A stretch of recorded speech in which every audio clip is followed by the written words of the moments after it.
আমি বিএনবি জয়। আমি বিলেট দিয়ে বাল কেটে গিয়ে নিজের দানা কেটে ফেলেছি।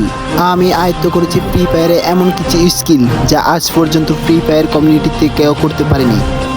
এটা অবিশ্বাস্য। আমি এখন প্রায় মাটি থেকে 900 মিটার উপরে আছি। এখানে টিকে থাকতে হলে আমাকে খাবার সংগ্রহ করতে হবে। আমি পেরেছি। আমি সান্তনা ক্যারেক্টার ইউজ করে এনিমিকে বোকা বানিয়েছি। আরে ভাই আমার সাথে কেউ আসুস না, খানকিনাতে আমাকে মেরে দিয়েছি। এছাড়াও আমি তোমাদেরকে শেখাবো গেম প্লে না পারলেও গেমে কিভাবে টিকে থাকা যায়। তাহলে আমার সাথে থাকো আর দেখতে থাকো বিএনবি জয়।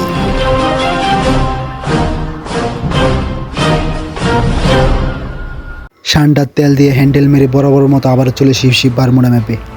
গত ভিডিওর মধ্যে আপনারা দেখেছেন বাল পাকনা ক্যামেরাম্যান যে বেশি কথা বলে, তাই আমি তাকে বাদ দিয়ে আজকে আমার কাজিন ডিবি রোহানকে নিয়ে এসেছি।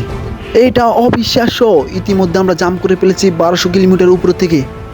কিন্তু এটা কি, আমার প্যারাশুট খুলছে না কেন? কিছুক্ষণের জন্য হলেও আমি ঘাবড়িয়ে যাই। ভয়ে আমার বিচি গলায় চলে আসে।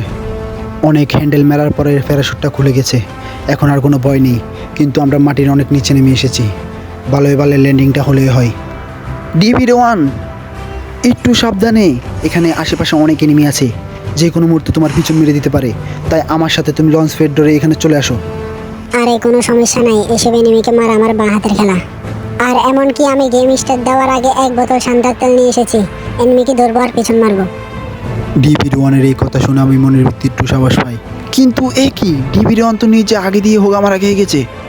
আরে ভাই আমার তেল দিয়ে আমাকে পিছন মেরে দিয়েছে। সেটা আমি জানি, অল্প বয়সে পাকিলে বাল দুঃখ থাকে চিরকাল। এখন আমি ভালোই তোমাকে রিভাইভটা দিতে পারলে চলে। আরে ডিবি রোহান, তুমি কি কিছু শুনেছো? কেন জানি না মনে হচ্ছে আমার আশেপাশে একটা এনিমি আছে।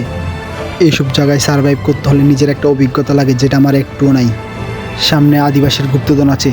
গুপ্তধনটা নিয়ে আমি তাড়াতাড়ি করে এনিমি আসার আগে আমার কাজিনকে আমি নামিয়ে দিই। তারপরে দেখেন আমার কাজিন আমাকে কি বলে।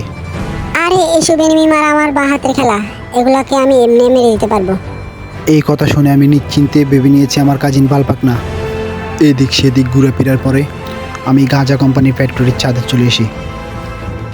ইতিমধ্যে আমাকে দূর থেকে সাদিয়ার জামায় ড্যামেজ দিয়ে দেয়। তখন আমার কাজিন ডিবি রোহান বলে, এক্সিমিটটা দিয়ে এনিমিটাকে পিছন মেরে দেবো। কিন্তু আপনারা না জানলে কিছু, আমি তো জানি যে আমার কাজিন বালপাকনা। আরে ডিবি রোহান আমার সাথে আছো? আমি এখান দিয়ে নেমে যাই, এনিমিটাকে পিছন থেকে মারবো। আরে আমার খুব জোর পায়খানা চেপেছে, এনিমি মারবো না পায়খানা করবো কিছুই বুঝছি না। তারপরে আমি এনিমিটার দিকে রাজ দিয়ে দিই। রাজ দেওয়ার পরে আমি তার সামনাসামনি মোকাবিলা করে AK-47 ইভো AK-47 দিয়ে তাকে মারছিলাম। এনিমিটাকে আমি মারছিল, দুজন ড্যামেজ খেয়ে দুজন নক হয়ে গেলাম। এবার আমার ডিবি রোহান বাইরের কাণ্ডটা দেখেন। আরে শালার পুত, আমি এইদিকে তুই গুলাল মারস কোন দিকে? এরকম বাল পাকনার টিমমেট থাকে যে কোনো জায়গায় মারা খেতে হবে। আরে দেখেন এই পাহাড়গুলো কি খারাপ, এখানে হাঁটতে আমার একটু ভালো লাগছে না। তীব্র সূর্যের বাতাসে আমার পিছে শুকিয়ে যাচ্ছে। তাই আমি এখানে বেশিক্ষণ ঘোরাফেরা না করে পিছিতে সান্ডা তেল লাগিয়ে চলে এসেছি। আমার বুঝতে আর বেশি বাকি ছিল না যে এখানে একটা এনিমিও নাই। তাই আমরা এখানে থাকার আর কোনো মানে হয় না। চলো ডিবি রোহান, তাহলে আমরা এখান থেকে চলে যাই।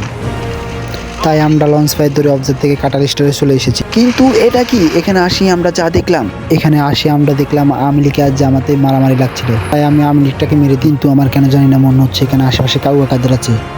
তখনই আমার কাজিন বলে, আরে ভাই আমার সামনে কাউয়া কাদের। তার কথা শুনে আমি বিচিতে সান্ডা তেল লাগিয়ে রাশে চলে গেলাম। আরে ভাই তুমি কই? কাউয়া কাদের আমাকে মেরে দিয়েছে, তাড়াতাড়ি আসো। কাউয়া কাদের আমার কাজিনকে মারার আগে আমি কাউয়া কাদেরকে মেরে দিয়েছি। অবশেষে আমরা বাংলাদেশকে আওয়ামী লীগ মুক্ত করে ফেলেছি।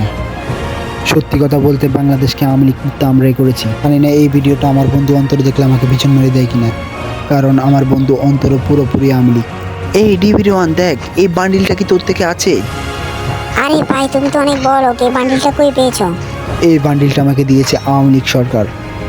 কিন্তু এ কি, একটু আগে তো তুমি আওয়ামী লীগকে মেরে দিয়েছো। এটাই তো নিয়ম, জোর যার রাজ্য তার। আরে ডিবি রোহান এসব কথা বাদ দাও, কেন জানি না মনে হচ্ছে আমাদের সামনে এনিমি আছে। হ্যাঁ অবশ্যই, এই এনিমিগুলোকে আমি মারবো। সান্দার তেল নিয়ে এখনই আমি ওর পিছন দিয়ে যাচ্ছি। আরে ভাই তবে একটু সাবধানে দেখিও, তোমাকে আবার মেরে দেয় না যেন। কেন জানি না মনে হচ্ছে ডিবি রোহান বাল পাকনামি চোদায় আবার মারাটা খাবে। আরে বস এবার আস্থা রাখতে পারো আমার উপরে, কারণ এবার আমি ওদেরকে সান্দার তেল দিয়ে পিছন মেরে দেবো। এই কথা বলতে বলতে ডিবি রোহানের সামনে দিয়ে রাশ মেরে দিয়েছে।